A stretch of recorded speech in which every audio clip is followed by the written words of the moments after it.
Bom dia, boa tarde, boa noite para você que está acompanhando mais um AldeiaCast aqui no YouTube. Lembrando que o AldeiaCast é uma iniciativa da Aldeia Criativa. A gente traz os mais variados assuntos para você aqui da nossa cidade e região. E eu gostaria de pedir para você deixar o like aí, se inscrever no canal, se você está gostando dos nossos conteúdos. Hoje a gente está aqui com uma pessoa que ela é uma das principais pesquisadoras aqui de batata semente na nossa região, né, Vinícius? Então, hoje o assunto é voltado para o agronegócio, né? É um alimento que está no prato de milhares, milhões de pessoas. E para falar sobre esse assunto, um expert, palestrante, produtor também, né? Seu Pedro Hayashi, é um prazer tê-lo aí com a gente. Amigo nosso também, né? O prazer é meu, quero agradecer aí o convite de vocês aí para falar um pouco daquilo que é praticamente minha vida profissional em cima da batata, né? Mas eu não sou pesquisador, na verdade eu sou produtor, né? Tem uma história em cima da batata, né? Então, pouco tempo, né? São 37 anos, né? Então, e às vezes a gente encontra o pessoal aí, né? Uhum. Os agrônomos que a gente trabalha junto, né? Nossa, você tem mais anos de batata do que eu de vida, né? Então, eu não sei se eu fico feliz ou fico triste com isso. E o interessante do seu Pedro Hayashi é que a gente se conhece, gravamos muito o seu Pedro, Sim. né? É que o senhor é uma pessoa que corre atrás do conhecimento. Então a gente vê, né? O que o senhor faz, o senhor lê. E isso é importante, né? Porque não é apenas se formar na faculdade, se você não correr atrás do conhecimento que hoje está aí, e a gente vê que o senhor está sempre em busca disso aí. Mas uma pergunta que a gente quer fazer, para conhecer bem o senhor tem sempre, onde o senhor nasceu, o senhor sempre teve esse contato com a agricultura, com o mundo rural? Então, eu sou vargem-grandense, né? Nasci em Vargem Grande do Sul. Não tenho assim, um histórico muito grande assim na parte de agrícola, né? Meu avô era pecuarista, né? E eu sempre gostei assim da natureza, da roça e principalmente dos animais, né? Então às vezes é interessante, né, que a gente tem os planos da gente, mas existe alguma outra coisa que planeja pela gente, né? Se fosse pela minha mãe, eu seria um médico, né? Que eu acho que me daria bem também, porque o desafio é tão grande, né, quanto a parte de biologia, né? Uhum. E na minha visão, eu gostaria de ser um veterinário, né? Então parece que foi tudo canalizando, né, e eu acabei fazendo agronomia. Então sou engenheiro agrônomo, né?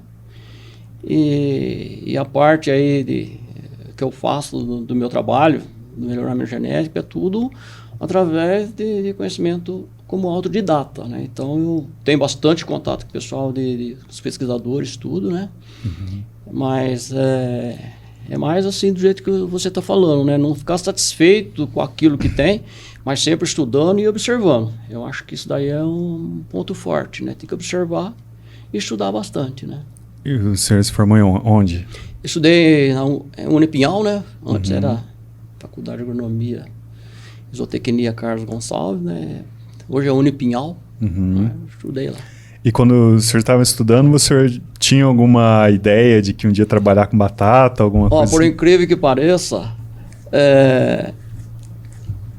eu tinha duas opções, né? A parte de zootecnia e a parte de fitotecnia, ou seja, na parte voltada mais para veterinária, né?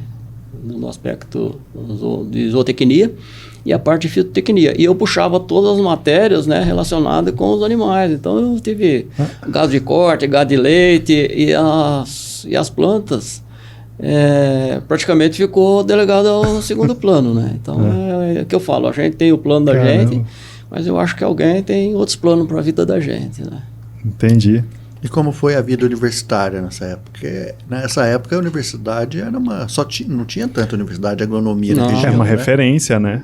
Era bem no Brasil, né? Bastante concorrido, né? As estaduais e as federais eram, lógico, as mais procuradas, né? Mas em Pinhal era bastante concorrido, sim. Então foi com vestibular, tudo aquilo que era de protocolo na época, né? Hoje está um pouco mais fácil para a pessoa estudar, né? Tem até curso de agronomia noturno, né? Então é bem diferente. Uhum. E o senhor saiu de lá, o senhor foi fazer estágio em algum lugar? Como é que foi, assim, essa parte? Durante a graduação eu fiz estágio em usina de cana, que na época o pessoal focava muito em cana, né? Tinha os projetos do Proálcool, né? do governo, né? Então a gente acabava sendo levado assim pelas tendências do momento, né? Uhum. E depois não tive assim... Eu sempre me interessei por tudo da agronomia, por tudo da parte de zootecnia também, né? Então eu sempre estudei bastante. E não cheguei a fazer estágio muito longo enquanto estava na graduação, que era difícil também conseguir, né? Era difícil? Era difícil. Acho que não tinha muitos projetos, né, de estágio dentro de empresas, às vezes, né? Eu acho, né? Sim. Que nem é hoje, né? Hoje tem muito programa de estágio dentro das empresas, né? O mundo vai mudando, né? Uhum. Eu acho que hoje é tudo mais fácil, né, do que naquela época. Hoje eu acho que tem uma... Então, na época, né, era difícil as coisas, né? Então eu cheguei até a criar abelha, que foi uma das primeiras matérias que eu tive na faculdade, né? Eu achei bastante interessante e comecei a criar abelha. Então eu comercializava mel, distribuía para os amigos. Então isso aí ajudou eu a estudar. Então você sabe fazer mel também? Não, eu não faço abelha, Vinícius. Mas a gente dá uma forcinha para as abelhas, né? Mas põe no ar para fazer. Legal. Então, antes do senhor trabalhar com batata, o senhor trabalhou com outras culturas também? Cana, outras? Qual outras culturas o senhor chegou a se aventurar? Não, eu trabalhei. Eu tive a felicidade, né, de entrar numa empresa de origem holandesa, né, que tinha unidade aqui na região de Vargem Grande. E aí eu trabalhei assim como coordenador de campo, né? Como agrônomo coordenador de campo. E aí eu cheguei a trabalhar com muitas culturas, né? Soja, milho, algodão, trigo, uma parte de bulbos e flores também. Então eu tive a apresentação de tudo isso aí, feijão, cebola, alho, a gente participava também. Então eu fui apresentado a várias culturas, né? Inclusive batata, né? Que foi uma Então, acho que não sei se você já quer chegar nessa parte, né? Tipo assim, há diferenças nessas culturas, forma. Por isso o senhor criou bastante experiência, né? Que o senhor foi trabalhando com tudo, né? Até chegar na batata. Tem diferença? Por exemplo, soja, milho... Vinícius, a grande diferença é assim, ó, em termos de envolvimento da parte de pesquisa, né?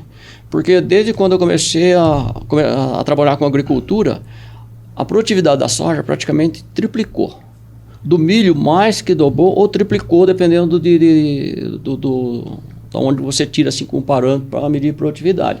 Então o ganho genético foi extraordinário. E no caso da batata, ela continua a mesma coisa. Então se você vê a produtividade naquela época, que o pessoal plantava uma variedade que já está praticamente extinta aí no mercado, que chamava chate, né? Então a produtividade da chate naquela época, na década de 80, 90, era a mesma coisa que se tem hoje. Mas qual a diferença? Aumentou a produção. Produtividade não, produção. Ou seja, os pequenos produtores teve acesso à assistência técnica de cooperativas, né, de empresas. Então, os pequenos foi adquirindo tecnologia e nivelou praticamente com os grandes produtores, né? Então, essa foi a grande diferença, né? Uhum. É interessante. Aumentou a área plantada, né? Mas não que aumentou a produtividade, né? Exatamente. Por hectare, então. E os produtores, os pequenos que não tinham acesso, né? Era uma coisa assim bem arcaico, né?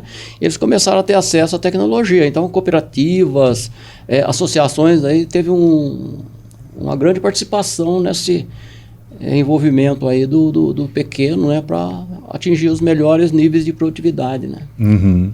Até uma pergunta bem interessante antes de entrar na batata, que a batata o assunto vai ser longo, né? A agronomia mudou muito no geral, né? Hoje tem tecnologias, drone, satélite. Acredito que naquela época o serviço do agrônomo era muito mais difícil. Como que o senhor vê isso aí? Sempre foi, né?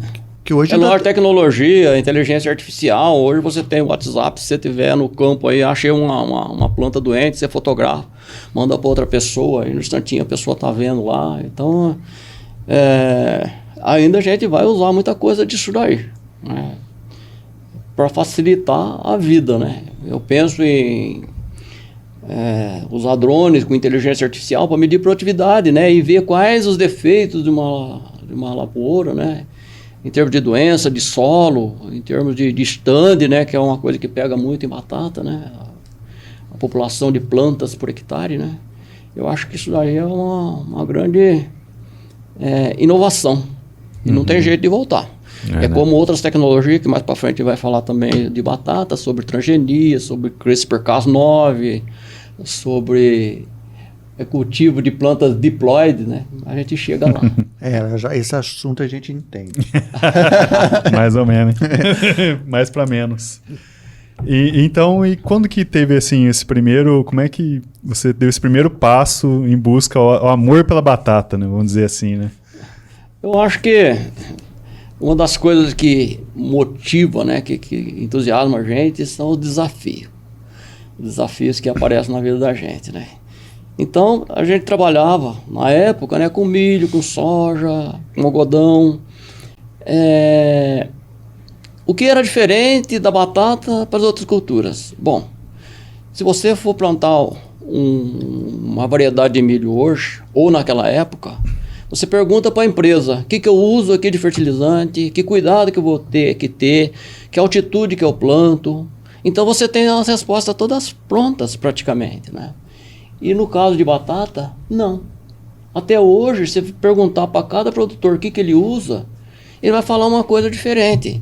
Então a gente não tem um pacote tecnológico para a cultura da batata. A gente tenta, com todo esforço, mas não é tão simples assim. Mas não é um resultado garantido, assim? De forma alguma. Ela é muito, como a gente estava fazendo um briefing aí, né? As batatas são como as mulheres, né? São extremamente reativas. Então, qualquer coisa que fizer, ela dá resposta, positiva ou negativa, né? E a gente espera sempre as respostas positivas, né? Sim. E quando foi o início que o senhor começou a trabalhar mesmo com batata? Foi em 1987? 87 foi o primeiro contato, né? A empresa que eu trabalhava plantava coisa de 20 hectares, né? E sempre foi uma cultura assim difícil para quem queria entrar nesse ramo, né? Bem fechado. Mas depois, com isso daí, a gente foi aumentando, né, a área, obtendo resultado, né? Então, começo de 87, mas na década de 90 que veio tudo assim como os grandes desafios, as grandes oportunidades, a ampliação, né? Foi a época que a gente entrou em contato com o pessoal das indústrias, né? Então passamos a fazer uma coisa que minimizava os riscos, né? É fazer uma cultura contratada.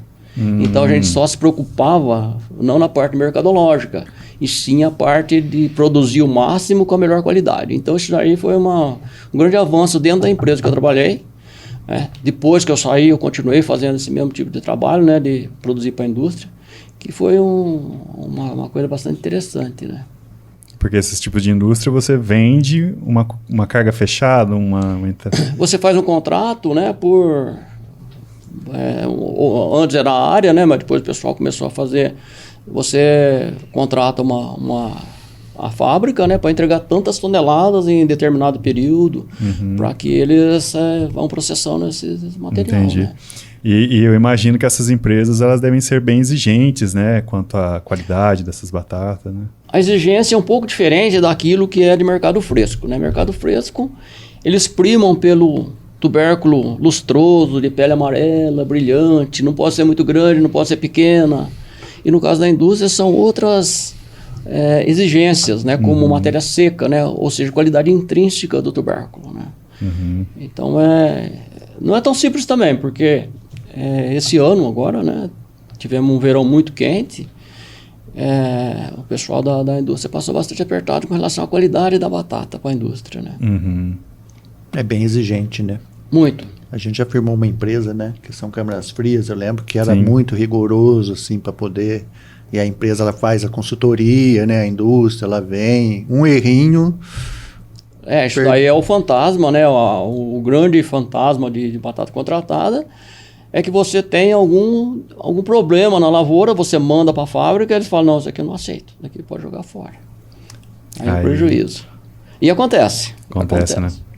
E mesmo assim, né, mesmo com toda essa dificuldade da batata, o senhor foi firme no caminho dela, não enveredou para o outro. O que fez o senhor continuar todo esse trabalho com a batata, essa paixão por especificamente por ela? É justamente isso daí, Vinícius. É por ser uma lavoura desafiadora, né? Então, de tudo aquilo que a gente viveu, né? Então, aquilo que tem outras culturas como resposta pronta, a gente não tem. Então, a gente tem que procurar responder. Então, esse desafio é grande. Isso não para aqui, não. Isso daqui nós já estamos pesquisando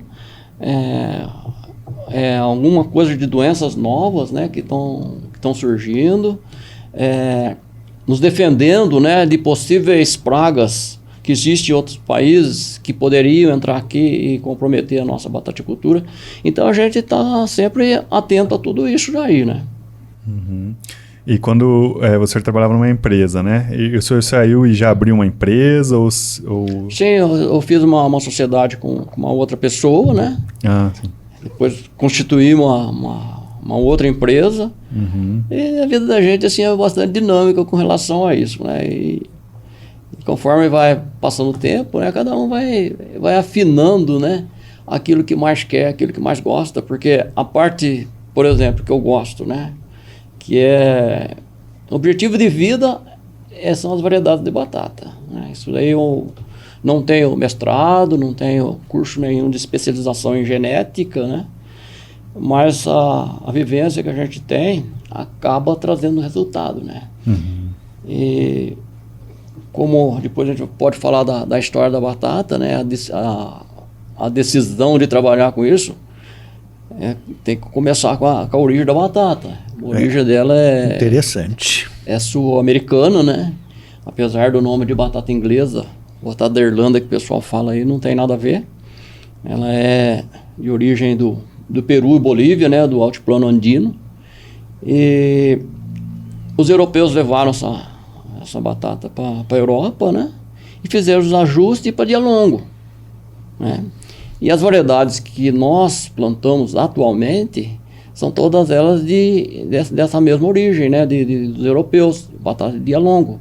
E a gente tem dia curto. Mesmo o nosso verão é curto ainda com relação a 16, 17 horas de luz que tem no hemisfério norte, né? Então a resposta não pode e não deve ser a mesma. Tem que adaptar.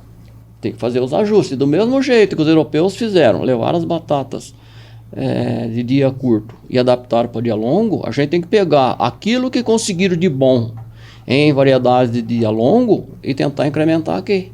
Fazer o trabalho inverso, né? E a história da batata, ela é muito bacana, né? É um dos nossos pontos aí de discussão, né? Ela já foi... Ela é cultivada nos Andes, né? Tem relato de mais de 7 mil anos, né? Então ela é bem antiga, né? O povo dos Andes sempre utilizou da batata como staple food, né? Como um alimento de base, né? Uhum. E quando os espanhóis chegaram na América, eles tinham que voltar com comida, porque senão não conseguia ter alimento durante o regresso, né? Porque não era curto, né, a viagem, né? Então era difícil ter uma fonte segura de alimento, né? Então eles usavam de uma batata processada que chama chunho ou tunta. O que é isso daí? Eles pegam o povo dos Andes pegam a batata, expõem ela ao frio, a geada, porque é gelado, né? Os Andes é de altitude acima de 2.000, 3.000 metros de altitude. E ela extravasa, né? Congelando, ela extravasa o líquido celular, ela desidrata, e um processo aí de lavagem, depois de secagem, forma que nem uma bola de amido, né? E esse daí foi os alimentos assim, que despertou o interesse dos europeus, né?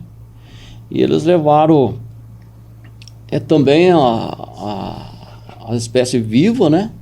Mas ela demorou muito tempo. Ela foi introduzida na Europa no século XVI. E ela prosperou, ela fez a história mesmo, né? Como importante, no século XVII e XVIII. Mas por que tanto tempo assim? Bom, primeira coisa, o mundo naquela época era um mundo católico, né? E na Bíblia não cita a batata, porque a batata é do Novo Mundo. Então o pessoal relutou muito. Uma outra coisa também é que existia, ou melhor, existe, né, uma planta muito venenosa na Europa que chama belladonna, da mesma família da batata e muito parecido. Então o pessoal se recusava de comer alguma coisa que parecesse com belladonna, né? Então, caramba! Então isso aí é um fato interessante, né? E o senhor conta até uma história que o senhor contou pra gente, né? Que na época da guerra, ela Sim. serviu como proteção alimentar para muitas pessoas. Uma das coisas que se diz hoje é a tal da segurança alimentar, né? O que é segurança alimentar? É você ter certeza que você vai ter um alimento. Quando os europeus começaram a fazer essas viagens, um pouco de história agora, viu? Quando os europeus Batata é cultura. começaram a fazer as viagens, não era por espírito de aventura, não é conhecer um esporte radical, nada disso, né?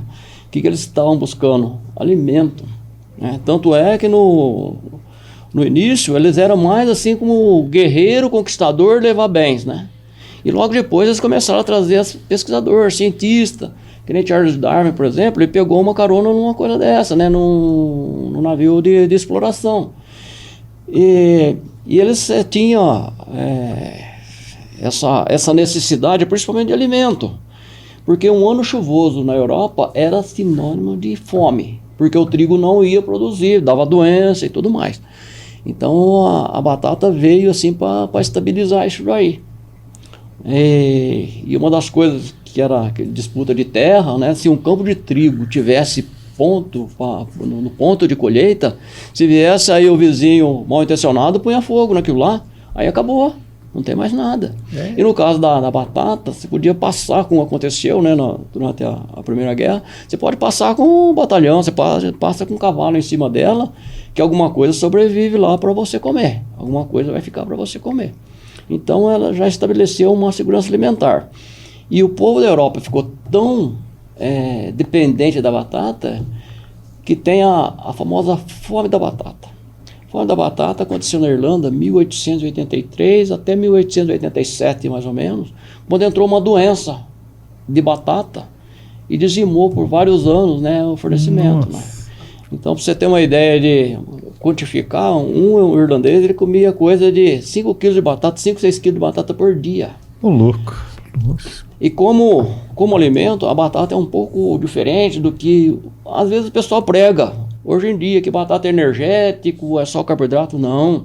A batata, ela tem proteína, ela tem vitamina. E com a fome da batata, qualquer um pode procurar aí, Potato Famine ou fome da batata, vocês vão achar um artigo aí muito interessante, né? Que o que mais matava o pessoal era escorbuto. Escorbuto é falta de vitamina C. Você já ouviu falar, Vinícius, que batata tem vitamina C? Mas que a banana tem potássio, você já ouviu falar. Então a batata tem mais potássio do que a banana. Né? E tem proteína. A batata tem, dependendo da variedade, ela tem 2% de proteína. Caramba. Então para quem come 5 kg de batata por dia, era bem nutrido. E aí, na Irlanda, houve a maior migração da modernidade. Foram milhões de pessoas que morreram de inanição e o que sobrou migrou. Então todos os irlandeses que tem no mundo saiu dessa fome da batata. E até hoje a população da Irlanda não estabeleceu totalmente ainda, por causa desse baque que teve aí. Caramba. Então a batata ela traz isso aí, né? Ela como as mulheres elas são reativas, elas são sedutoras também, né? Porque hoje o maior produtor de batata do mundo é a China. A China deve chegar a 6 milhões de hectares de batata. Para ter uma ideia de grandeza, a gente aqui no Brasil, acho que não chega a 150 mil hectares. A gente está falando de milhões de hectares. E o chinês, ele se alimentava basicamente de arroz, né? E a batata é o terceiro alimento mais importante do mundo. O primeiro é o arroz, justamente por causa da Ásia. Segundo é o trigo. Terceiro é a batata e o milho que disputa esse terceiro lugar. Só que se você pegar o milho, boa parte daquilo que é colhido é usado para alimentação animal, ração. E a batata, basicamente, muito pouco se usa para a indústria ou para alimentar animais, né? Mas é para consumo humano. Virou uma base mesmo, né? A base alimentar, né? Base alimentar. É até um assunto muito interessante para tocar nesse assunto, que o seu Pedro Hayashi, ele viajou vários países do mundo, né? Ah, sim. Né? Através, né, conhecendo as culturas. Quais países você já... eu tive grande sorte de ter tido a batata assim como um instrumento de trabalho, né? Eu conheci bastante países, fui para os Estados Unidos, México, África do Sul, Chile, Holanda, Alemanha. Então eu conheci bastante coisa, né? Tudo atrás da batata. Sim, tudo atrás da batata. E todos esses países que o senhor foi, todos eles plantam batata? Batata é plantada no mundo inteiro. O mundo inteiro. Estados Unidos planta então também. Os Estados Unidos é um grande produtor, já foi o primeiro do mundo, hoje perdeu para a China, né? Os Estados Unidos planta, a Rússia planta. Um dos campeões de consumo de batata é a Polônia, né? Mas todo o país. A Holanda tem alguma tradição, alguma coisa que justifica ela ser falada como uma grande produtora de batata ou não? Sim, a Holanda é um grande exportador de alimento, não só de batata, né? Ela é um grande exportador. Apesar de ser pequena, né? E ela tem uma tradição muito grande, né? Na produção de variedades, né? E batata semente. Então até hoje a gente é muito dependente da Holanda em termos de batata semente. Olha só. Ela vem de lá. Entendi. E a diferença, por exemplo, porque são climas completamente diferentes, né? Brasil, Holanda... É isso que eu falo, né? Tem adaptações, né? Então uma batata, por exemplo, que a gente está acostumado a Marquise, Asterix, né? Ela performa muito bem lá na Europa. Você traz para cá, não é a mesma coisa, principalmente com relação àquilo que busca a indústria, que é sólidos, né? Então ela tem sensibilidade a calor. Então por isso meu desejo, Vinícius, é de ter uma variedade adaptada para as nossas condições. E outra coisa também, né? Por exemplo, tem o inverno rigoroso que interrompe o ciclo das pragas, né? Então, por exemplo, um dos disseminadores de doença, de vírus, mais importantes são os pulgões, né? Não sei se você sabe, né? Os pulgões aqui na região tropical não existe macho, só fêmea. E eles reproduzem de maneira partenogenética. O que é isso aí? Partenogenética é que não precisa de cruzamento, né? O pulgão fêmea, ele vai dando indivíduos assim sem participar de cruzamento. A diferença, na onde que tem inverno rigoroso, eles se preparam, né? Então chega no fim do outono, começo do inverno, né? Aparecem formas masculinas e femininas. Eles têm o acasalamento, faz postura, vem o inverno, mata os indivíduos adultos e sobrevive os ovos que vão eclodir na primavera seguinte. Nossa. Por que isso aí é importante a gente saber, Vinícius?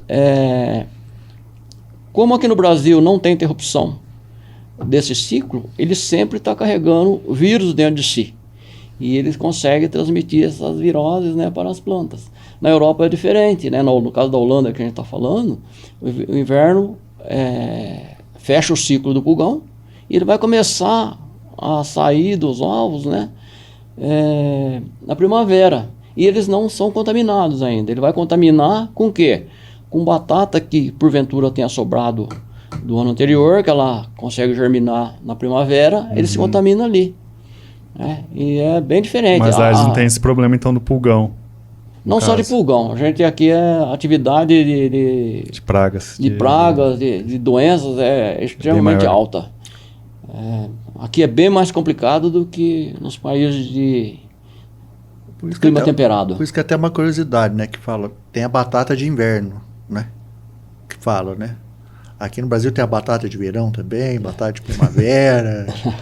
Porque inverno já não tem mais muito. Na Europa, né? Hoje, né? Eu tive uma conversa, o pessoal perguntou quanto demorava para a gente fazer melhoramento. Falou, aqui, se a gente basear com o hemisfério norte, aqui é muito mais rápido, porque a gente planta qualquer época do ano. Desde que tem altitude, a batata nossa é dividida em 3 safras.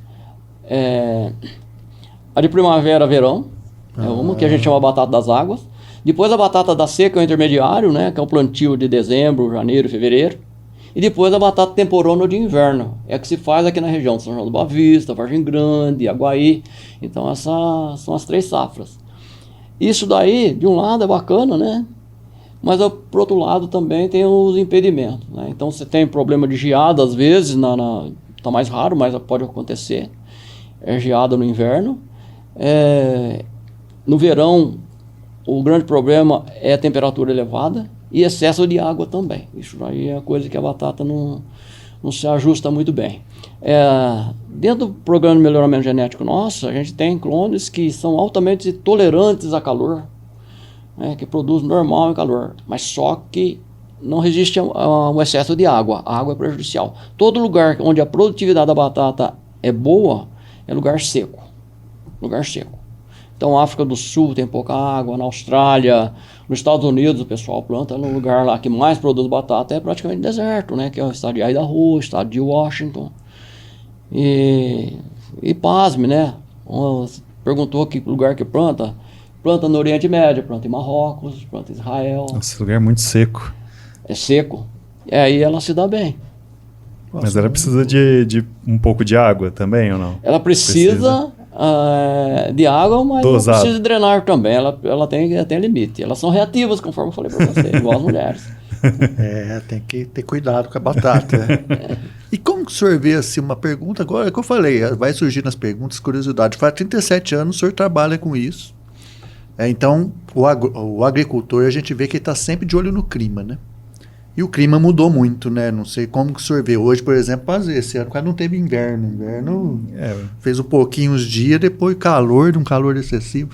O senhor acha que o clima vem mudando nessas partes, influencia na produção? Como o senhor vê isso aí? O senhor que sempre acompanhou. Muito, Vinícius.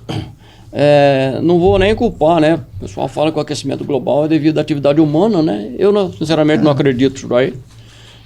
Porque a Terra já esquentou, já esfriou, vai esquentar mais e vai esfriar mais. Mas existe uma tendência, né, em diminuir o volume de água, né? Mal distribuído, porque a gente fala de mudanças climáticas. Está falando de aquecimento global, mas fala de mudanças climáticas, né? Isso é uma tendência. O pessoal de Portugal e Espanha sofre demais com calor. Então, se a gente tiver uma variedade que vai bem nessa condição nossa aqui, lá vai fazer sucesso também. Então, é uma tendência. Para você ter uma ideia, como funciona a batata, pela adaptação, a maioria dos genótipos a gente chama variedade, né? Entre 28 e 30 graus, ela equilibra a respiração com fotossíntese. Então, ela precisa de clima ameno, temperatura de 27, 26 para baixo é o ideal de máxima, né? E de mínima ela aguenta até bem. E entre 28 e 30 graus ela equilibra a respiração e fotossíntese, ou seja, o ganho é zero. Aquilo que ela produz, ela consome na respiração, que é uma forma de gastar energia para compensar esse calor. Uhum. Então a gente deve ter alguma coisa, algum material que suporta mais isso daí. E o que acontece? Além de produtividades quilos por hectare, você diminui a quantidade de matéria seca, que é extremamente importante para a indústria. A indústria estabelece um limite mínimo de quantidade de matéria seca. Se você não atingir aquele nível, ela não pega. Uhum. Porque aí não compensa nem você rodar o processo, máquina, processo de fabricação.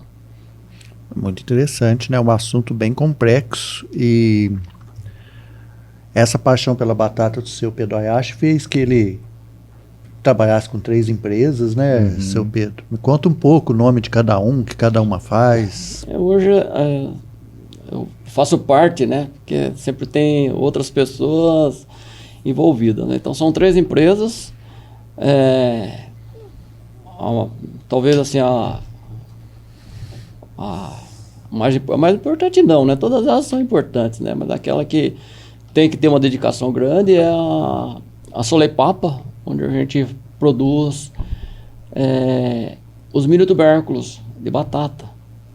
né? Com laboratório, com telado. Então a gente usa uma tecnologia assim, bem avançada com relação a isso. A outra é a Raigotech, né, que é uma empresa de consultoria, onde a gente faz experimentos para a empresa e também para satisfazer as nossas curiosidades, né? Por exemplo, a gente ouve esse fertilizante é bom, vamos testar. Então tem bastante teste, né, de produtos, de variedade, para a gente satisfazer as nossas necessidades assim, em termos de conhecimento. E a outra é a Solavita, né, que é a empresa de melhoramento genético. Então essa daí praticamente dedicado só a desenvolver novas variedades. Então cada uma delas, Vinícius, dentro da Soleipapa, existem as normas do governo, é tudo material certificado, né? E a gente procura ser mais apertado, ser mais exigente do que o próprio Ministério exige. Por exemplo, né, um jardim clonal, quando estabelece dentro do laboratório o jardim clonal, o Ministério da Agricultura recomenda que a gente faça a troca desse material a cada 3 anos, né? E a gente faz a troca de todo o material a cada 6 meses. Exige exame de laboratório para virose. O Ministério da Agricultura exige um teste, a gente faz 3. A gente faz testes de viroses que não são obrigatórias fazer, que é um vírus novo, né, que é transmitido por mosca branca, ele não está dentro da legislação. O pessoal não exige que se faça exame disso daí. E a gente acaba fazendo para dar ao nosso cliente, né, o melhor possível de sanidade. É isso aí que a gente faz. Isso exige mais trabalho de vocês, só que garante a segurança, né? Então, as nossas normas internas são muito mais rigorosas do que aquilo que o Ministério exige. Então a gente está sempre tranquilo com relação à qualidade, né? Muito bom, né? E aí tem uma pergunta, né, que está até aqui. A gente fala sobre batata semente, né? Que antes eu achava que tinha uma semente para plantar batata. Me conta um pouco o que é a batata semente, como que era feito antes a batata semente. O senhor hoje produz, né, as batatas sementes. Sim. Né? Sim. Conta um pouco o que é a batata semente, como que era feito antes, como que ela porque até para as pessoas que não conhecem, quem né, é às da vezes área, né? Da cidade, às vezes que nem eu. Para a gente que trabalha com melhoramento genético, a gente separa assim a semente em 2 partes, né? Até eu falei que eu ia trazer semente botânica de batata, acabei esquecendo, né? Vou mostrar para o pessoal aí, né? Então, dentro do cruzamento, você faz o cruzamento de 2 parentais, um pai e uma mãe, elege eles, né? Faz o cruzamento e dá uns frutos como se fosse tomate, tá? E desse fruto tem cerca de 300 sementes, cada tomatinho desse. Do cruzamento, cada semente representa uma variedade, uma possível variedade. São todas diferentes uma da outra. Você está brincando. Por problema não, né? Pela questão aí da tetraploidia, né? E da introspecção aí de várias espécies que foram feitas na batata. Bom, isso daí é a semente botânica, que é uma coisa que a gente pode falar mais para frente, que é uma tecnologia que tem uma empresa na Holanda que tenta fazer isso daí, já faz uns 12 anos que eles estão tentando fazer isso aí, de plantar a batata, sementinha, como uma semente de tomate mesmo. Mas voltando, o tubérculo semente, ou batata semente, é uma batata que, se você não souber o que tem dentro dela, é uma batata normal, né? É uma batata normal. Você vai fritar. É um pouco carinha, né? Porque o que faz? A batata semente, ela é feita da mesma maneira no mundo todo. Então ela passa primeiro por cultura de tecido. Cultura de tecido é um sistema, né? Altamente esterilizado, onde você cultiva as plantas, né? No meio de cultura, que é a base de alga, com tudo aquilo que a planta precisa. Então tem vitamina, tem aminoácido, tem tudo aquilo que a planta precisa, né? E quando você faz esse processo, você faz todos os testes das possíveis doenças. Então quando ela entra em um jardim clonal, quando ela entra no processo, a gente tem certeza que ela não tem nada de impedimento em termos de doença, em termos de virose, ou fungo, ou bactéria, né? Então passa por esse processo. E depois disso daí, essas plantinhas vão para um telado, para uma estufa, onde são plantados em ambiente estéril também, né? E onde produz as primeiras batatinhas, que a gente chama de mini tubérculo. E dentro da certificação a gente chama de básica G0. Né? Cada país tem a sua forma de dar nome a isso daí, né? Então o pessoal da Argentina fala nuclear, pré-básica, nos Estados Unidos, cada um tem um sistema para classificar a sanidade, a sanidade e o número de gerações desses materiais. Né? Então disso daí eles são levados a campo.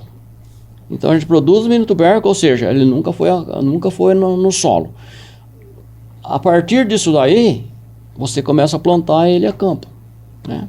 Pra você ter uma ideia, quando você traz uma batata importada da Holanda, ela já passou por 6 multiplicações a campo. 6 vezes. Ela foi plantada e replantada. Isso. Aí, qual que é o problema, né? O solo. Né? Quando você traz a batata, né? Ela se expõe, porque tem doenças de vírus, doenças de fungo, doenças de bactérias, né? E pode trazer junto com o solo, né? E fora isso daí também, né? É o custo ambiental disso, né?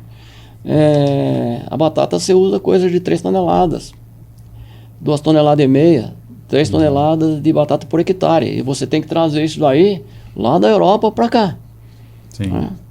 Então isso daí E dentro da batata semente, ela tem que ter os níveis de tolerância de todas as doenças. Por exemplo, nós plantamos o mini tubérculo, que nunca foi no campo, ela é zerada de tudo, você planta no campo, aí você vai fazer o acompanhamento, vai fazer análise, e sempre há contaminação por problema que eu falei do inseto vetor, principalmente com relação à virose. E tem outras doenças que são terríveis também, como a Houstone, que causa murchadeira, que é o verdadeiro fantasma de quem produz batata semente. Então a batata semente é um tubérculo que passou por um processo de certificação, um processo de checagem e de análise. Então ela é isenta de tudo. E quando você planta ela é vigorosa, ela vai dar uma lavoura bonita, saudável e produtiva. É esse daí o objetivo. Mas em termos visual, se eu pegar 2 batatas aqui, você não vai saber o que é uma batata semente, que é uma batata para fazer uma fritada dela, né? Nossa, então quer dizer que você planta e replanta quantas vezes até ela sair? Aqui no Brasil, a gente, pelas situações ambientais, a gente faz menos multiplicações do que o pessoal da Holanda. Para você ter uma ideia, o pessoal traz a batata importada da Holanda, eles multiplicam 2 a 3 vezes ainda. Nossa. Então é normal. Planta aqui também? Planta aqui também, para reduzir o custo. Sim, eles não plantam direto. Eles fazem multiplicação. Até ter certeza. Antes, as batatas semente que vinha importada, ela vinha em caixa. Então, até hoje, né, o pessoal colocou isso aí como paradigma. O que é isso? É uma filha de caixa.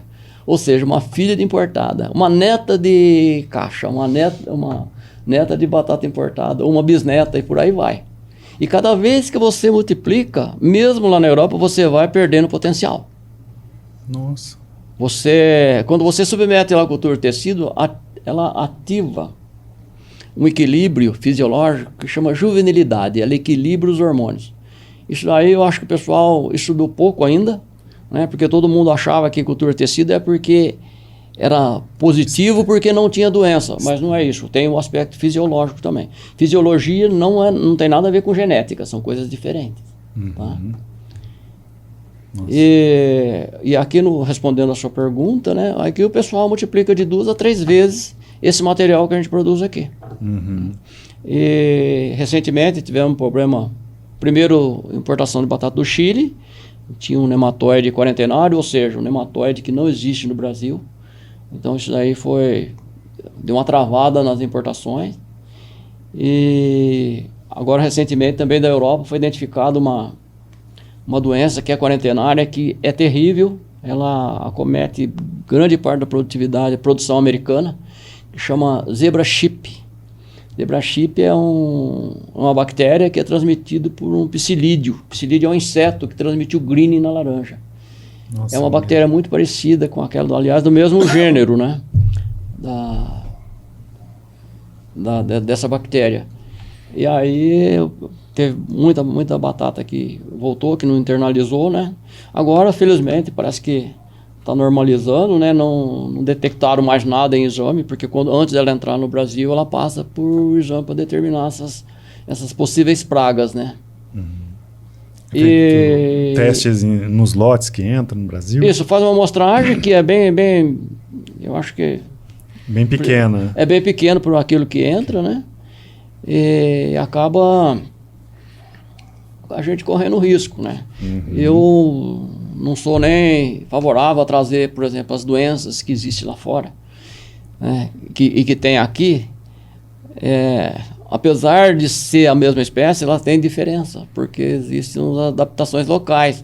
Então, um exemplo que eu sempre digo é sarna comum. Sarna comum já existia uma espécie nativa, né, ou espécies nativas, né, e existia essa doença, a sarna comum da Europa. Aí, na hora que teve as duas junto, surgiu uma terceira, muito mais agressiva, e acabou prejudicando bastante a gente, né, os produtores, né? Que coisa. Então nós somos dependentes de batata semente e somos dependentes de variedade. Então o Brasil é dependente de batata semente. Sim, hoje sim. Dá para escapar disso? O senhor produz, né, batata semente? Eu produzo, tem várias empresas que produzem, normalmente as que produzem batata semente é para uso próprio, né? São empresas grandes, né, que têm a mesma estrutura que eu tenho, com telado, com laboratório de cultura de tecido, né? Mas é muito mais fácil fazer o que sempre fez do que inovar ou investir, né? Porque a demanda é muito maior do que as empresas brasileiras conseguem fornecer, é isso? Sim, nós não temos estrutura para isso. Se falar, não, vai acabar a batata importada, não. Vai haver um colapso aí. Então, mesmo com batata com problema, vão ter que internalizar. Porque você imagina o custo fixo, né, de uma indústria de batata, todo mundo parado por falta de matéria-prima. Nossa, inconcebível, né?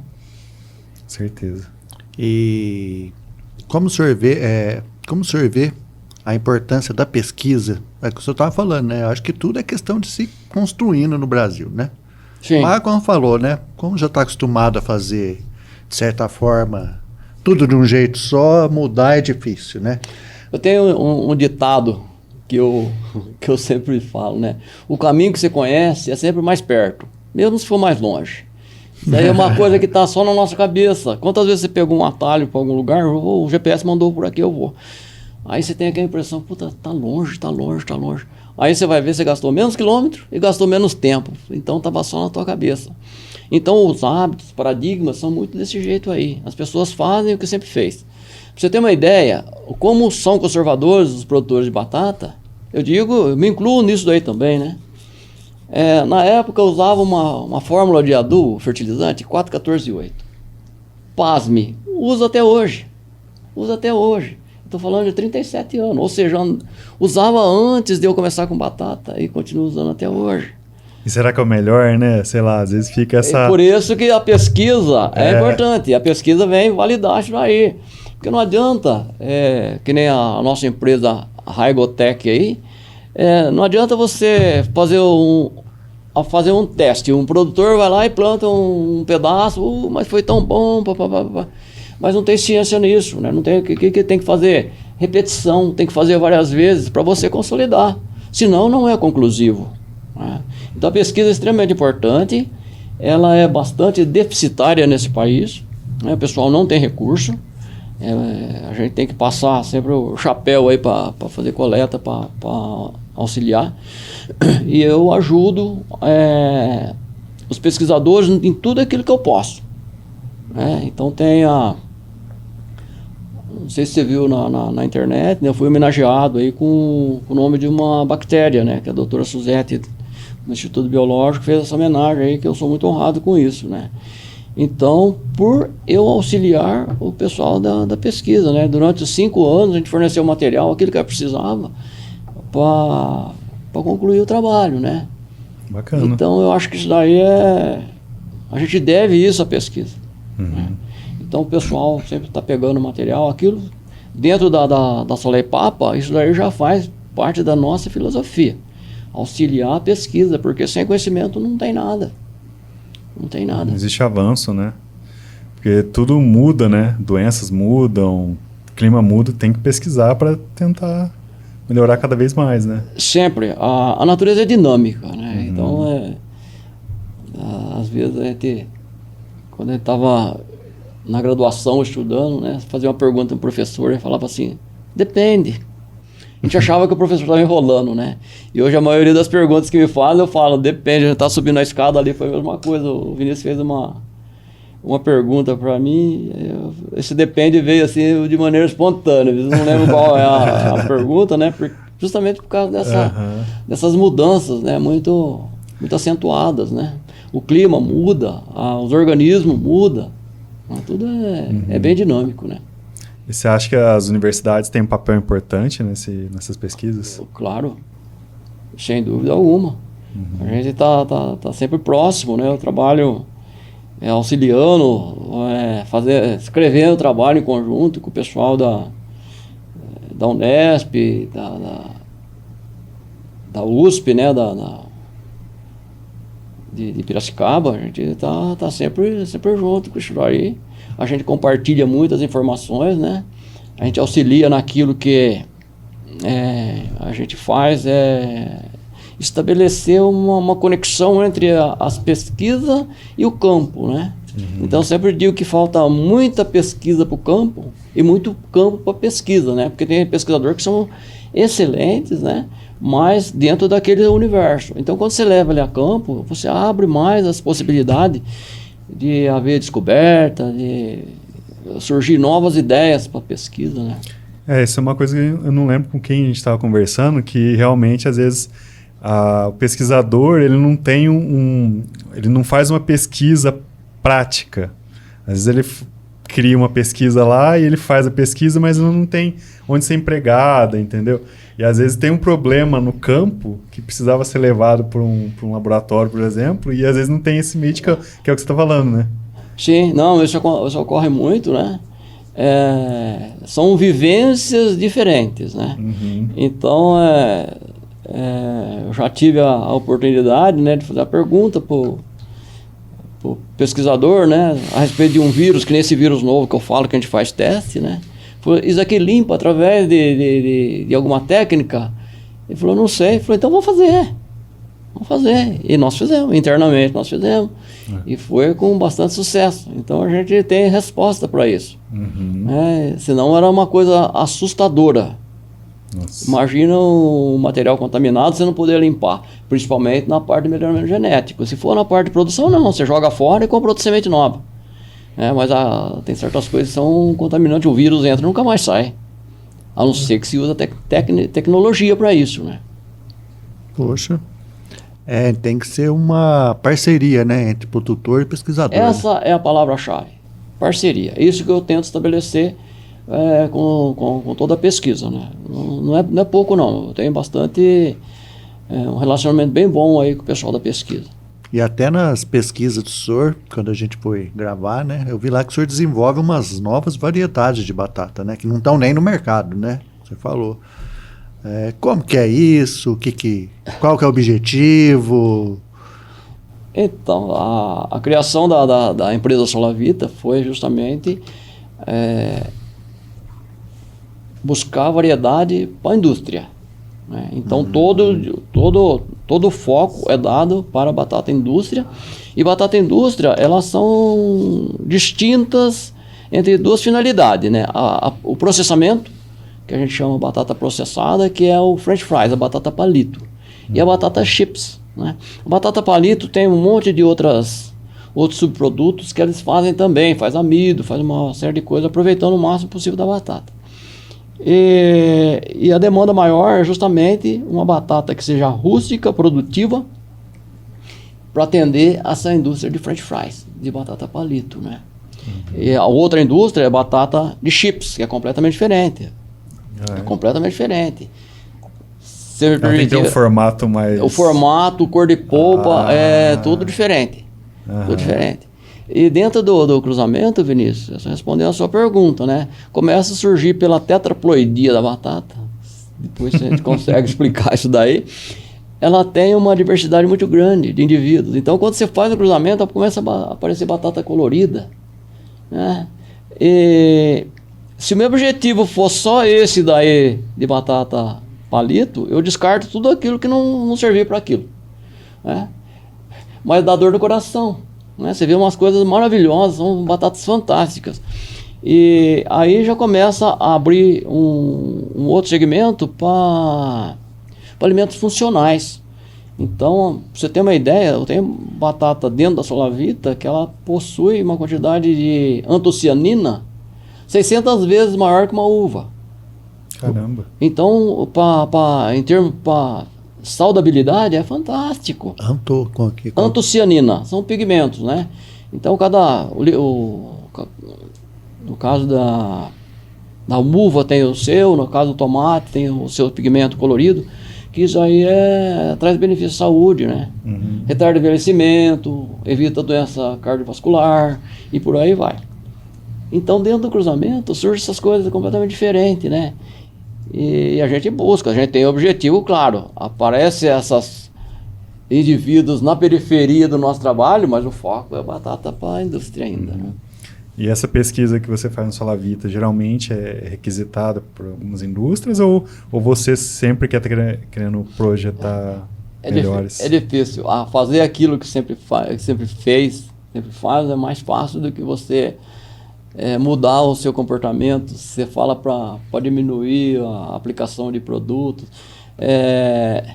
Dentro da Solavita, eu vou fazendo experimentações assim, que é mais psicológico do que agronômico. Então eu cedo material, por exemplo, pessoal da agricultura orgânica. Eles ficaram fascinados com isso daí. Encantou o pessoal. Porque o material tem muita resistência. Então existe a mesma doença que causou a fome da batata lá na Irlanda, é a fitóftora, requeima. E os meus materiais são muito tolerantes. Eles aguentam, conseguem produzir mesmo sem proteção de veneno nenhum. Então tem isso daí, isso já consegui fazer. Bacana. Porque o objetivo da empresa do senhor é sempre trazer o melhor produto para o mercado, né? Sempre, dentro do serviço, em tudo. Tudo a gente procura ser o melhor possível, né? E a gente tenta corrigir sempre o percurso, né? Ver o que nós fizemos errado e vamos tentar melhorar, né? E o senhor sabe que eu não sabia, né? Outra coisa que filmando a agricultura a gente foi aprendendo, né? Que eu lembro que eu pegava a batata e ia fritar, mas ficava ruim. Aí um dia eu fui filmar em Vargem Grande, estava filmando para um produtor lá. Ele me deu um saco daquela Asterix, né? Uhum. Que é para fritura. Nossa senhora, porque eu adoro batata frita. Mas fica sequinho, né? Quais variedades principais de batata tem no mercado para venda no supermercado? Asterix, tem a de casamento que eu não sei o nome, que é pequenininha. São assim, a gente pode classificar as batatas, né, pela finalidade, né? Então, primeiro é mercado fresco. O que é mercado fresco, né? As batatas você compra normalmente na gôndola do supermercado. A principal variedade hoje, aqui na nossa região, chama orquestra. E a outra, que disputa esse primeiro lugar, é a Ágata. São variedades assim, de pele bonitinha, mas a maioria, posso dizer que a totalidade das batatas que entraram no Brasil, elas são de gosto neutro, Vinícius. E ela é para mercado fresco. Mercado fresco é aquela que a dona de casa leva para casa, e pior, né, que o pessoal vai acostumando com uma coisa de qualidade inferior. Porque uma das coisas que você pode medir é a qualidade da batata, né? Então a batata de mercado fresco, ela tem normalmente por volta de... O ideal seria 17%, 18% de matéria seca. Tá? A Mona Lisa, a famosa Mona Lisa, né, que o pessoal fala até hoje, mas a Mona Lisa não existe mais, né? O pessoal coloca outra batata e fala que é Mona Lisa. Ela tinha 16% de sólido, só que ela tinha um sabor bom. O sabor não se relaciona com a quantidade de matéria seca, tá? Então essa daí é a batata de mercado fresco. Depois as batatas para a indústria. A batata de indústria vem a de processamento, que no caso Asterix e Marquise são as usadas para... Elas têm que ser batata longa, tem que ter uma matéria seca por volta de 17, não, perdão, coisa de 19, de 18 para cima já é relativamente bom. Mas o ideal é que fosse mais, para a matéria seca ela dá crocância, né, e dá rendimento industrial. O que é crocância? Né? Quando você come, ela é quebradiça, aquela coisa, sensação boa, né? E rendimento industrial é assim, ó, por exemplo, na batata palito, cada ponto percentual de matéria seca, você ganha 5% a mais de produto acabado. Então isso aí é uma disputa pela empresa, pela indústria, né? É disputado isso aí. Então tudo aquilo que a gente faz dentro da Raigor, a gente pesquisa também produtos que podem melhorar a matéria seca, se bem que isso daí é mais característica genética e tem uma certa relação com a maneira que ela é conduzida. Alguns produtos podem incrementar um pouco mais a matéria seca. E depois que tem mais matéria seca, é a batata para chips. A batata dessas que a gente compra de rodela aí, né? Então essa daí tem que ser acima de 22%, de 21% a 22% de matéria seca. Então por isso que é tão complexo, né?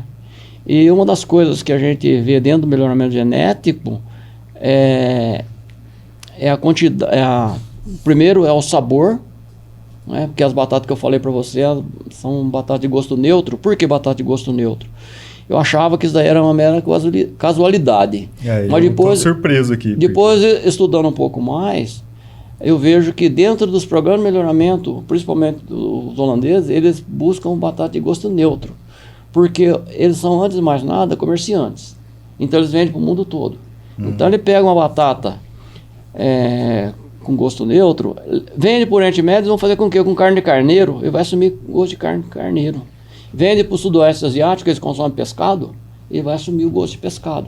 Então, por isso, essa tendência. E no caso, que a gente é um pouco mais livre com relação aos pensamentos, eu prezo por uma batata que tenha um bom sabor. Não um sabor por demais a ponto de prejudicar os componentes de um prato, por exemplo, né? E tipo assim, eu estava lendo, você estava falando da Elma Chips, tem a batata in natura, é a que compra no supermercado, né? É isso. Tem a Elma Chips, que já há muito tempo as pessoas já trabalham com ela, né? Produzem. E eu estava vendo uma matéria esses dias, que na pandemia, quando veio a pandemia, as pessoas compraram muito essa fritadeira de óleo, que é a Air Fryer, né? Conheci. Porque as pessoas queriam se alimentar de forma mais saudável e tal, sem óleo. E nisso houve um boom dessas batatas pré-fritas que o senhor estava falando, que até uma indústria hoje visitou a empresa do senhor, um representante, né, de uma empresa. Como o senhor vê o mercado da batata daqui para frente com essas questões? Essas mudanças. O pessoal busca cada vez mais facilidade. Uma coisa prática, praticidade, facilidade. Compra alguma coisa, joga no air fryer, joga no micro-ondas e está pronto, né? Mas por outro lado, existe tanto empresas, né? Por exemplo, tem muitas hamburguerias que preferem fazer a própria batata, porque tem um sabor diferenciado. Se você pega uma batata industrializada, todas elas vão ter o mesmo sabor. Então, se você quer ganhar o seu cliente por uma coisa diferente, você vai ter que fazer uma coisa diferente. Então tem, por exemplo, hamburgueria aí que compra batata in natura para poder fazer. Então tem que escolher as variedades. Falou, eu quero essa variedade. E a praticidade, isso daí veio para ficar, né? Isso daí é uma tendência que se divide, né? Que acaba se dividindo. Mesma coisa que a vala comum, por exemplo, de café. O café comum tem, mas por outro lado tem as pessoas que querem um café um pouco melhor.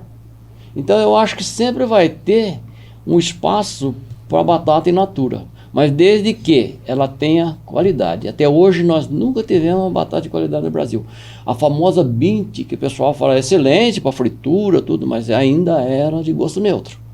Ela não era uma coisa assim marcante em termos de sabor. E o que determina? Isso aí é altamente sensorial. Isso aí não tem como você ver sólido, colocar na balança e medir. Não tem jeito. É sensorial. E o que comanda isso daí? A grosso modo, até a presente data, né, são cerca de 40 substâncias que compõem um tubérculo de batata. Isso daí são glicalcaloides, né, que não pode ser elevado, senão confere gosto amargo, mas em quantidade moderada ela dá sabor. E os aminoácidos, né, que compõem a proteína, ácido glutâmico, né, tem uma série de aminoácidos aí que compõem a batata. A batata não é tão simples conforme a gente imagina, não. Só o carboidrato, comparar a batata com arroz, pelo amor de Deus. Arroz branco não tem nem condição. Se você tratar uma galinha só com arroz branco, ela vai morrer. E batata não, ela vai sobreviver. Pois é. Então, eu acho que se você analisar uma batata com esses que você falou? Glicalcaloide. Glicalcaloide. Então você consegue ter uma noção um pouco do sabor, que ele tem um pouco mais, ela tem um pouco mais de sabor. O glicalcaloide é uma coisa assim que determinada quantidade ela é nociva. Então, por exemplo, dentro do programa de melhoramento genético eu trabalho com outras espécies que não as comuns aí que o pessoal trabalha, né? E a gente tem que ter o cuidado, porque se passar, você não consegue nem comer. Tá louco. O glicalcaloide você não consegue comer e é tido como uma substância venenosa. Isso daí é o mesmo... Os glicalcaloides é a mesma coisa que tem na beladona que eu citei lá, que o pessoal Então todas as solanáceas tem essa... A solanácea é a família que faz parte da batata, tomate, o jiló. Todas elas têm um pouquinho de glicalcaloide. Mas com quantidade moderada ela é até positiva. Entendi. E quais as maiores pragas hoje que tira o sono do produtor de batata, existente já no Brasil? Você falou mosca branca. Tem mosca branca é uma praga importante, ela é sazonal, né? Ela não é uma coisa assim que fica constante, né? Mas quando ela aparece é de tirar o sono, né? O que elas fazem, cada uma? Além de sugar a seiva da planta, né? Ela consegue transmitir virose. E é uma virose... São duas viroses importantes, né? Que até agora, dentro do Ministério da Agricultura, não reconheceram ela como importante. Mas ela perde bem a produtividade, sim. E é uma coisa assim, o vírus é uma coisa que você não enxerga, né? Então você tem que trabalhar com o invisível, né? As doenças são normais, né? São as de sempre, né? Cada vez incrementando um pouco mais, né? Porque a natureza evolui também, né? Ela Sim. Isso que é perguntar, eles se modificam, né? Se Sim, adaptam, modifica, né? se ajusta. Por exemplo, no caso da mosca branca, teve um pesquisador que fez um trabalho com os inseticidas que tinha no mercado, né? Aí ele pegou e fez os testes e tudo e lançou um relatório. Falou, esse aqui é bom, esse. Bom, passou um tempo, um dos produtores que estava numa reunião falou, você falou que esse daqui era bom, mas eu passei lá, não fez nada na mosca branca. Falou, aí o pesquisador falou assim, mas eu fiz com a minha população de mosca branca que nunca tinha tido contato com defensivo. Nossa. Aí ele perguntou, né, quanto tempo demora? Foi muito pouco tempo para adquirir resistência. Então a natureza é desse jeito aí, né? Quando lançaram o primeiro clorado que chamava DDT, os pesquisadores da época falaram, nós vamos acabar com a mosca doméstica. Acabou os clorados, a mosca doméstica presente, veio os fosforados, a mosca doméstica presente e qualquer outro, os neonicotinoides, a maior geração mais moderna de inseticida aí também, em pouco tempo ela adquire resistência. Assim é a natureza. É por isso que a gente vê ano a ano aí as empresas, né, nos dias de campo apresentando novas cultivares, né, novas herbicidas, porque tem que evoluir junto, né? Então fica digamos uma guerra, né? Sim, assim. sim. É a lei acho que é a lei do universo, né? Ação e reação. Você aplica um produto, né? A planta, os insetos reagem a isso daí e elas é muito rápido. Bactéria, fungo é uma coisa assim, impressionante. Para você ter uma ideia, né?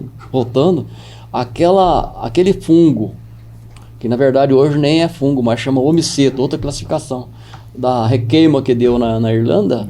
A requeima de hoje é completamente diferente, é outro indivíduo. Nossa. É outra criatura. Mas o resultado aparentemente é o mesmo. É a mesma coisa, vão se ajustando. E essas pesquisas, essas empresas pesquisam muito, né? Principalmente essas multinacionais, a gente vai filmar, boa parte é multinacional, né? Sim, a maioria delas são. A maioria, né? É uma pesquisa constante, né? Sim, não pode parar. A gente até foi, né, com uma empresa multinacional fazer uma pesquisa na Exalc, mas era de soja. Sim. Então ali a gente foi vendo como que eles vão pesquisando parte a parte, de plano. Um processo muito caro, envolve muita gente, envolve muita tecnologia, não pode parar. Parar, morre tudo, né? E o senhor tem alguma história engraçada nessa época de alguma coisa que marcou a história do senhor nesses 37 anos de cultivando batata? Tem uma de... Essa daí é interessante, né? Que eu até escrevi numa revista, né? Da Associação Brasileira da Batata. Eu plantava em Minas, né? Não existia nem a Solavita ainda, né? E eu sempre pegava os materiais de cruzamento, né? E plantava no meio de uma linha, de um campo de batata semente, por exemplo, né? E aí, o que aconteceu? O nosso funcionário falou assim, olha, nós colhemos tudo e ficou só o risco seu aí dos clones, né? Então tinha, sei lá, 30, 40 clones diferentes, né? Aí eu cheguei, aí passou um fim de semana, né? Na segunda-feira eu cheguei lá, cadê as batatas? Tinha roubado tudo. Roubaram e deixaram só as batatas de polpa escura, né? Nossa. E dentro dessas daí, né, tinha um tubérculo que eu consegui achar lá, jogado, né? E que eu peguei e trouxe, né? E ele prosperou, foi produtivo. Aí eu pus o nome de batata roubada. Aí todo mundo acha que é a batata que eu roubei. Eu falei, não, é a batata que roubaram de mim, né? Essa foi boa. Legal, Caramba. essa foi boa história. E até uma dúvida, né? Agora vai surgindo as dúvidas. Esses dias a gente foi gravar lá pro lado de Puyuna, lá também tá escrito Terra da Batata. Sim. Vargem também é Terra da Batata. Todos são Terra da Batata? É batata diferente? Não, é tudo a mesma coisa. Ah, é? Puyuna tem uma grande diferença, que pela altitude, né, eles têm uma janela maior de plantio, né? Então eles podem plantar, eles só fogem um pouquinho da geada quando a gente planta mais aqui. Mas como a gente está vendo que o mundo está aquecendo, né, eles perdem um pouco de medo da geada e acabam até competindo com a nossa região aqui, né? Lá é mais alto, né? É bem mais alto, Bem lá mais é alto. 1.200 metros para mais. Uhum. E como o senhor vê o maior desafio do produtor hoje? Daqui para frente. Hoje, como você está perguntando para mim, uma das coisas que me preocupa é mão de obra. Pior que doença, pior que qualquer outra coisa, né? Então, nesses últimos meses aí que o pessoal precisou de batata, teve cliente nosso aí que propôs aumentar a produção, teve procura de outros, né? Se for da parte de estrutura, por exemplo, é fácil para a gente construir uma estufa nova, tudo, mas é difícil, gente. E eu falo não pessoas com especialização, nada disso. O pessoal não quer trabalhar. E não é só eu que estou reclamando, não. Todo mundo reclama disso aí. Então, se não tiver uma providência, se não houver uma mudança, o pessoal vai acabar passando fome, passando necessidade. Porque, infelizmente, alguns produtos dependem de mão de obra. O meu caso é um. Daria para mecanizar? Tá, usar um pouco de robótica e tudo mais, mas eu não tenho condição de fazer isso agora, não. Mas outras culturas como cebola, cenoura, beterraba, depende de mão de obra. E não acha, gente. Não acha. A gente acompanhou um pouquinho do trabalho, né, do Solepapa lá, é tudo muito bem, tudo manual ali, né, tudo, então... Tem certas coisas que não tem como mecanizar. Aquilo que puder, a gente tem que fazer. No caso de cebola, por exemplo, eu acho que dá para incrementar alguma coisa, porque na Europa, nos Estados Unidos, eles colhem com máquina, mas aqui a gente ainda não conseguiu uma variedade que suportasse, né, o trabalho de uma colheita mecanizada. Porque a cebola é bem sensível, né? Sim. Tem até um amigo meu aqui, que mora perto de casa lá, ele planta pimenta, berinjela, e ele fala mesmo que é muito... E ele tem que ser manual, ir lá e colher. Ele sofre muito com mão de obra hoje. E ele fala isso aí que você falou, daqui a pouco ninguém mais vai querer produzir alimento. O ano passado, o um produtor que eu conheço, ele plantou cenoura, chegou a época da colheita, não achou gente. Nossa. Não achou, o preço estava razoável, não ia ser, pagava bem o pessoal, teve que passar grade. Nossa. De ação, né? E às vezes é que ele fala, até os próprios filhos deles já não quer saber de trabalhar. Quer trabalhar na cidade, quer ficar aqui, quer trabalhar com tecnologia, mas não quer trabalhar no campo, né? A gente tem que eu falo, né, de novo, né, ação e reação. Vamos ver o que a gente pode fazer, né, em termos de modernizar ou diminuir. Não sei. Não sei. O tempo dirá. O tempo dirá. Né? Aí como outra, né, o primeiro que me veio aí é a mão de obra. O segundo é aquilo que eu faço, né? Tem que ter uma variedade, como tem de soja. Se você fosse plantar soja, conforme ela chegou aqui no Brasil, você plantava do estado de São Paulo para baixo, para o sul. São Paulo, Paraná, Santa Catarina, Rio Grande do Sul. Mas o que o pessoal falou? Não, vamos trabalhar, porque a gente chama aqui de grandes culturas, né? A batata é importante no mundo, mas aqui no Brasil é delegado ao segundo plano, né? E você acha que a gente não tem condições de fazer? Tem. A Embrapa tem excelentes materiais, né? O IAC tem excelentes materiais. E falta alguma coisa aí para poder romper esses paradigmas, né? Então a gente tem que ter, no caso de batata, incrementar aquilo que a gente faz em termos de fazer a produção de batata semente aqui no Brasil, não depender de variedades importadas, ter a própria variedade. Isso. Segurança, né? Sim. Sim, existe também, né, como a gente vai incrementando a parte de indústria aqui, acaba incomodando, por exemplo, os grandes exportadores, né, porque você pode exportar para outros países e ter um concorrente lá de fora. Então o que eles fazem? Primeira coisa, corta as variedades que vão te garantir, por exemplo, o seu produto. Isso daí eu acho que não é muito saudável, meio preocupante, né? Pior é que já está o sistema, que o senhor falou, já está assim há muito tempo, né? Para mudar requer muita vontade, né? E como que o senhor vê, assim, agora um assunto, a relação, é um assunto que se debate muito na mídia, muita gente fala besteira, né? Porque as pessoas vê só o superficial, que eu vejo que não é bem assim, que é a relação homem do campo, preservação da natureza. Que às vezes a mídia bate muito no homem do campo, né? Fala assim, ele destrói a natureza, é isso, aquilo. E uma vez eu falando com o agricultor, ele falando assim, não, nós somos até o que mais preservamos, porque nós precisamos da natureza, de um solo saudável, né? De áreas com preservação. E como o senhor também, além de agrônomo, produtor rural, é também um apreciador da natureza, né? Como que o senhor vê essa relação? Dá para unir os dois? Quem conserva a natureza são os produtores rurais, seja pecuarista, seja agricultor. Existe agressão? Sim, mas é minimizada, né? Você usa, por exemplo, a irrigação para um pivô central para poder irrigar uma lavoura. Uma parte vai ser de volta infiltrada no lençol freático, né? Outra e vai ser utilizada pelas plantas. Agora, você viu o que uma cidade faz? Ele pega água limpa e joga esgoto para baixo. Um raciocínio, E não tem interesse nenhum em o produtor destruir a natureza, de forma alguma.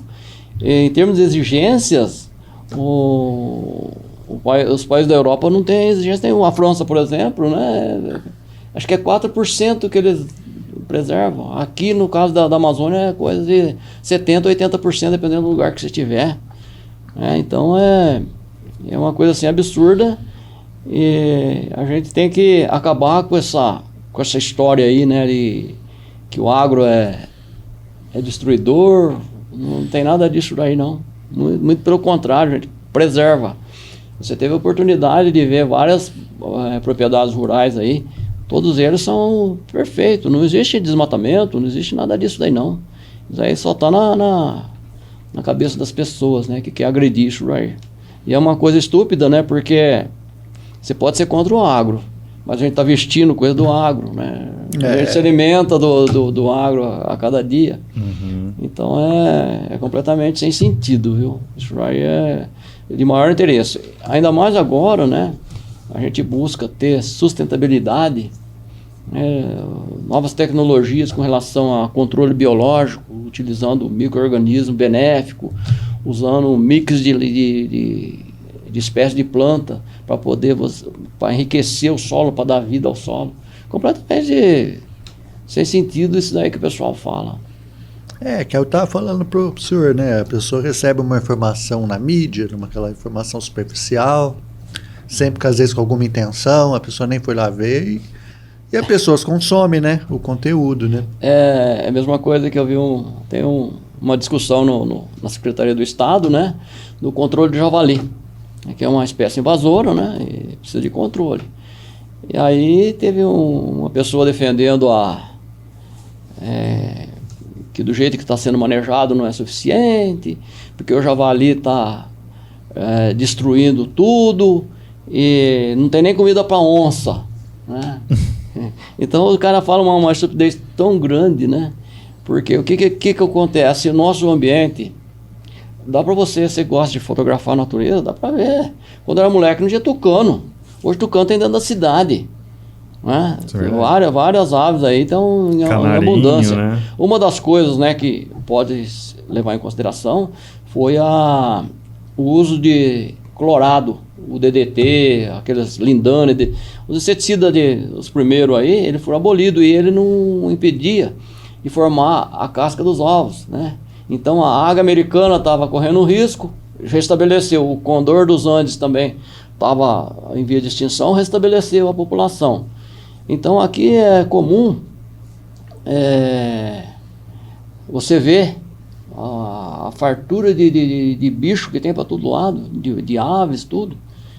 Não tem destruição, não, muito pelo contrário, né?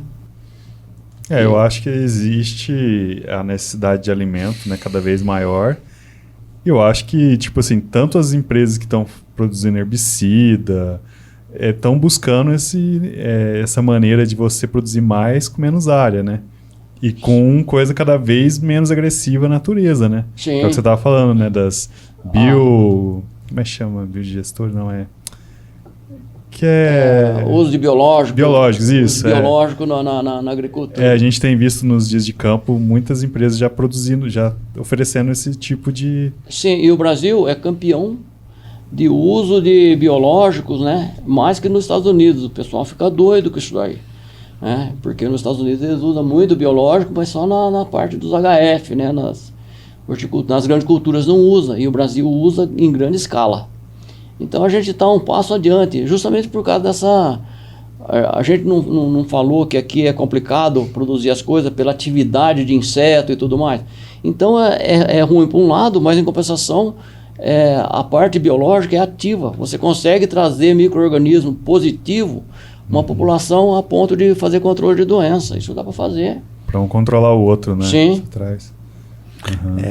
Por isso que a pesquisa seria tudo para avançar de forma rápida nisso aí, né? Tá sendo feito, está sendo pesquisado. Cada dia que passa, né, tem novos produtos aí biológicos, né? E você fala, né, de produtos, né, mais modernos. Antes, qualquer inseticida aí, o pessoal usava 1-2 litros por hectare, né? Hoje são coisas assim de gramas por hectare. Então são inseticidas assim, muito específicos, não agride outras coisas. Então isso aí há um cuidado disso aí. Porque ninguém quer destruir nada não, a gente quer só preservar. Eu acho que também existe o grande diferencial das tecnologias hoje de aplicação, né? Hoje com GPS você sabe onde está aquela doença, você consegue aplicar mais corretamente, né? Sim, e vai ser mais incrementado ainda com o uso de drone, né? Com inteligência artificial. Sim. Justamente para isso daí. Consegue desenvolver aplicativo aí para você fazer aplicação só na onde que é necessário, né? E o manejo integrado aí é fundamental, isso aí é futuro. E o agricultor também não quer gastar com herbicida. A mídia, quanto menos ele gastar, melhor, né, para ele. A mídia acha, né, que o produtor tem prazer em pegar um veneno caríssimo, né, um produto caríssimo numa cooperativa, numa uma revenda aí e aplicava. Aí é masoquismo, né?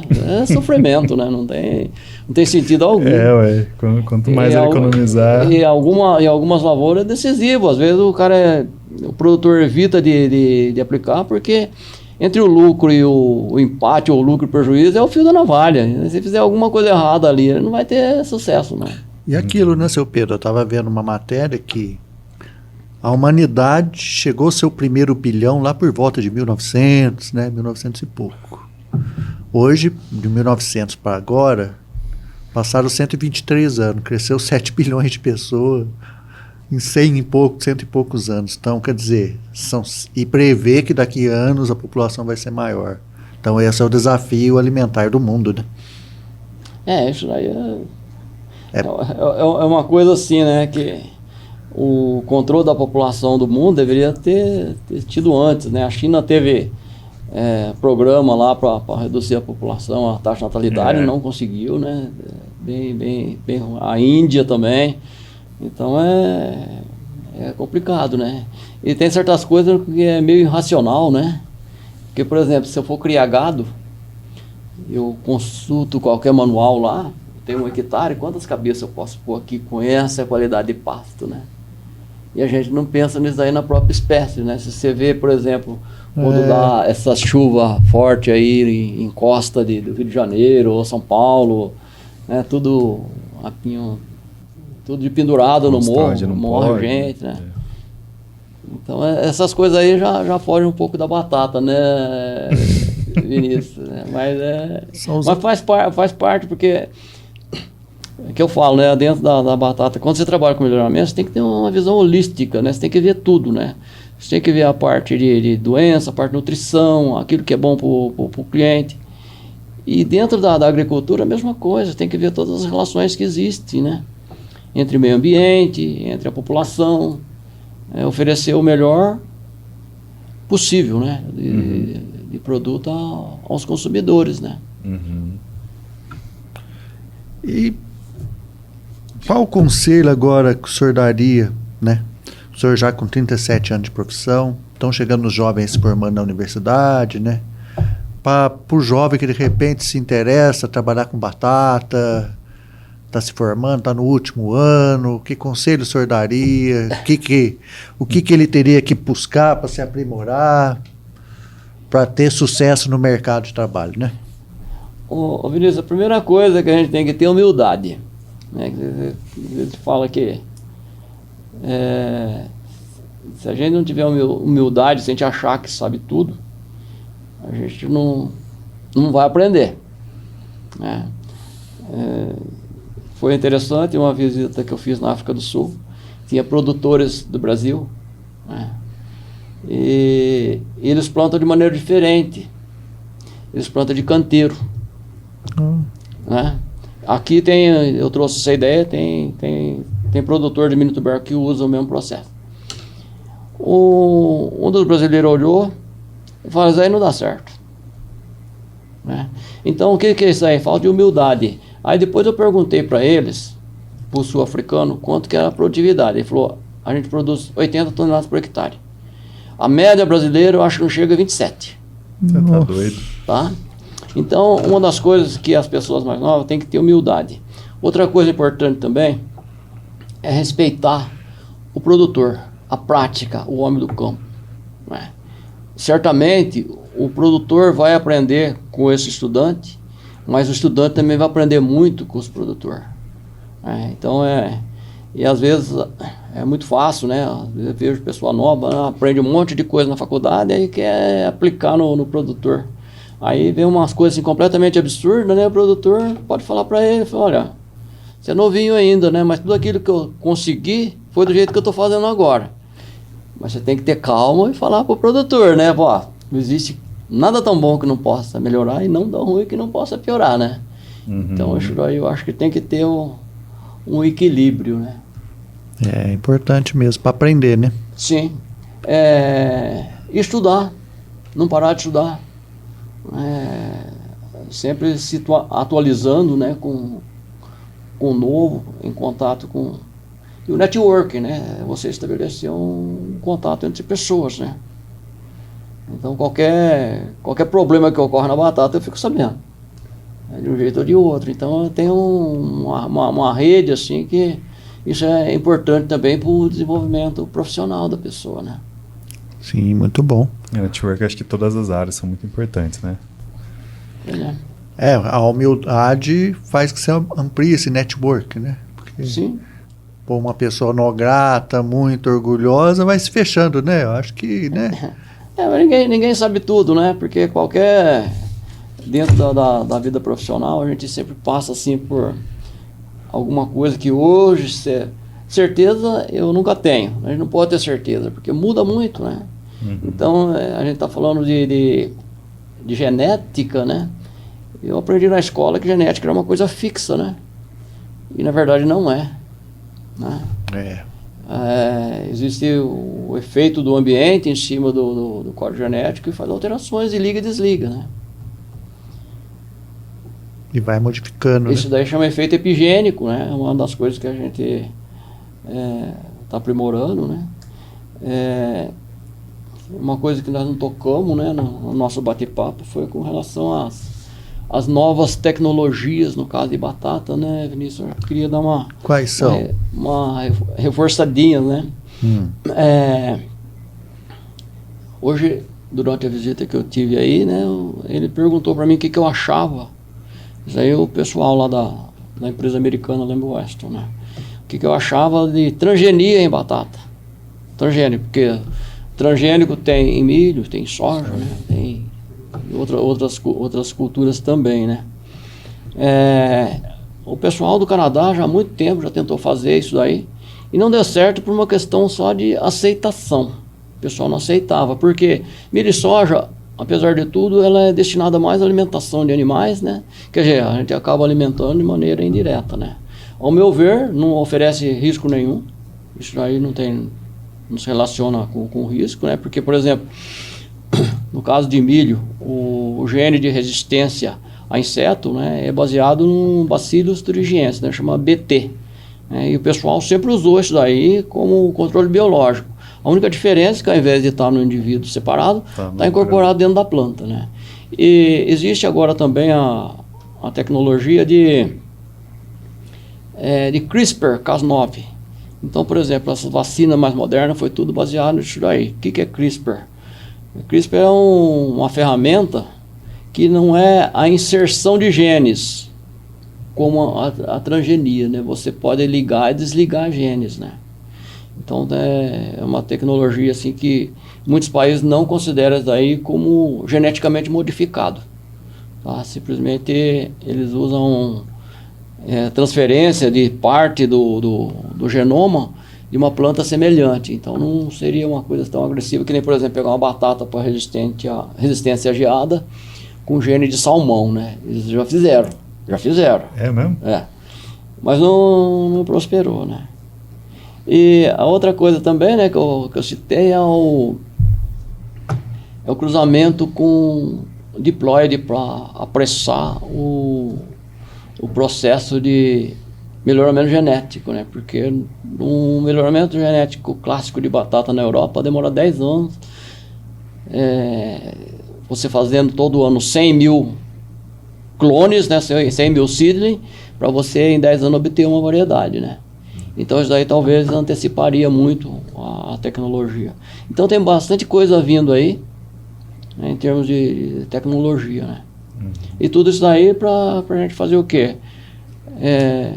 Produzir mais com menos e agredir muito menos a natureza, né? Então não adianta você dobrar a produtividade, por exemplo, da batata e você continuar com a mesma área, né? E não adianta nada, né? Com certeza. É urgente isso aí. Seria urgente, né? Sim. Para ontem, né? Sim. E como que o senhor vê? Tá para ontem ou tá só por... Não, tá, o pessoal está desenvolvendo bastante, né? A parte, principalmente a parte de CRISPR, mas o pessoal está com receio ainda com relação... Por isso que a dúvida da visita que eu tive hoje, né? O que eu achava, né? Porque o CRISPR não é considerado transgenia. Aqui no Brasil é. Aqui, para você fazer teste com isso daí, é bastante complicado. Que seriam os transgênicos. Na verdade, não é. É outra técnica, né? Mas pela legislação brasileira. Ela veio como geneticamente modificada. Entendi. Então tem muito aquele negócio de terminologia, né? Às vezes a terminologia não. É porque eu lembro na época, eu nem filmava algum negócio, eu via na mídia, transgênico, que foi na época quando surgiu mesmo, que foi uma empresa de fora. Nossa, foi uma polêmica. Você ligava o jornal lá, toda hora falando disso. Aí no fim, como a gente fala, né? Porque na verdade é assim, né? O pessoal fala, não, eu quero uma planta bem resistente. Aí na hora que lançaram a planta resistente, que não precisava defensiva, o pessoal ficou com o pé atrás, né? Falou, mas daí não vai fazer mal, não. E aí ficou... Porque na verdade, todo o CRISPR, né? Na verdade, ele não foi uma invenção, foi uma descoberta, porque micro-organismo faz isso daí já. Algumas bactérias conseguem quebrar uma sequência de genética do vírus para impedir o desenvolvimento dela. Então é uma coisa que já existe na natureza. A gente só copia, né?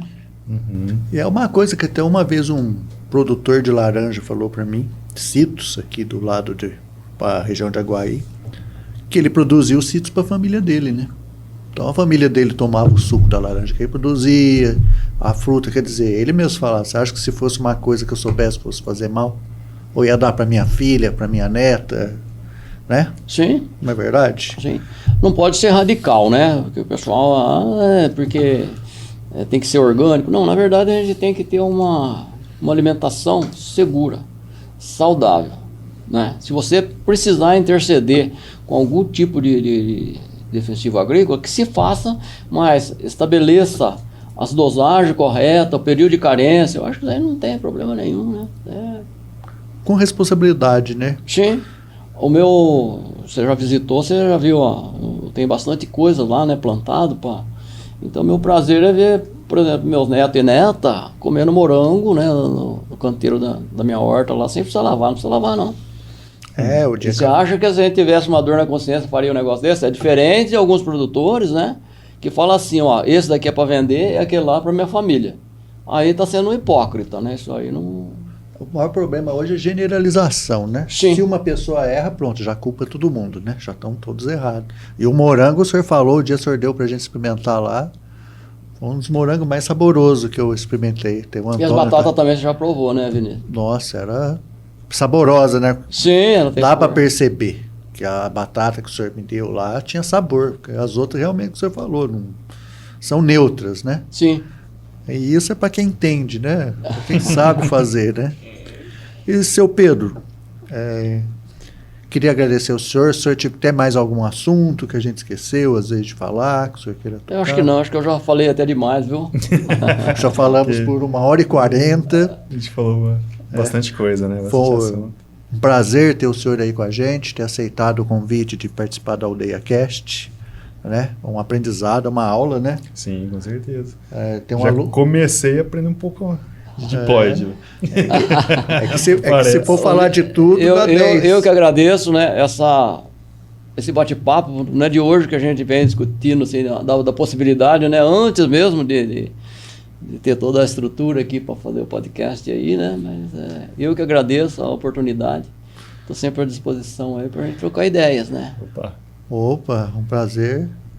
É isso aí, Vini. Você pode Obrigado, viu? Encerrar. Seu Pedro, por aceitar nosso convite. E para você que está nos acompanhando aí, se você gostou do nosso conteúdo aí, deixa seu like, se inscreve no nosso canal e até o nosso próximo Aldeia Cast.